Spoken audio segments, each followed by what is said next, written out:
Good morning mga guys. Ang atin pong topic ngayon ay ito po tungkol doon sa paghuli kay Jesus Christ.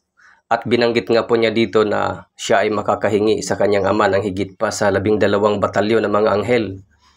At padadalhan niya siya kaagad sa mga oras na yon. At yung 12 batalyon mga guys na mga anghel ay ang isang batalyon o isang pulutong ay ang bilang po ay 6,000. Ibig sabihin po ang 12 batalyon ay nasa 72,000. At ito po mga guys ay hindi basta-basta na mga anghel to. Bawat isang anghel nito ay napakamalakas, napakamakapangyarihan. Kahit isang anghel lamang po ang lumaban doon po sa mga humuli kay Jesus Christ ay hindi po nila kakayanin. Noong si Kristo po ay huhulihin na, ay isa po sa kanyang mga apostol na si Simon Pedro ay bumunot po ng tabak at tinagpas nga po ang tainga ng alipin po ng saserdote. At ito nga po ay pinulot ng ating Panginoong Hesus at ibinalik sa tainga noong mismong alipin na yon. Ang pangalan nga po noon ay si Malco.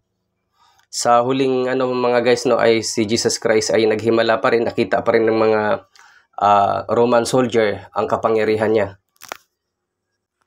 Kung atin pong babalikan mga guys, noon pong Last Supper nila na sinabi ni Jesus Christ, kung sino sa inyo ang walang tabak ay magdala ng isa. Dahil ang Panginoong Hesus ay huhulihin siya, kabilang siya ng mga mamamatay tao at mga tulisan. Katuparan po yun mga guys, at si Pedro nga po ay bumunot ng tabak at tinagpas nga po yung si tainga ni Malco. Then sabi ni Jesus Christ, isalong mo ang iyong tabak, Pedro. Hindi mo ba alam na ako'y makakahingi ng higit pa sa 12 batalyon ng mga anghel at padadalhan niya kaagad ako ngayon? Ngunit paanong matupad ang nasusulat sa kasulatan na ito'y dapat mangyari? Hindi totoo mga guys na si Pedro po ay naduwag sa sitwasyong ito. Napatunayan po niya sa ating Panginoong Hesus na handa siyang lumaban, handa siyang makipagpatayan sa ating Panginoong Hesus, handa niyang ibigay ang kanyang ibuwis ng kanyang buhay, handa siyang makulong alang-alang sa Panginoong Hesus. Ngunit alam ni Pedro na ayaw ng Panginoong Hesus na mangyari yon.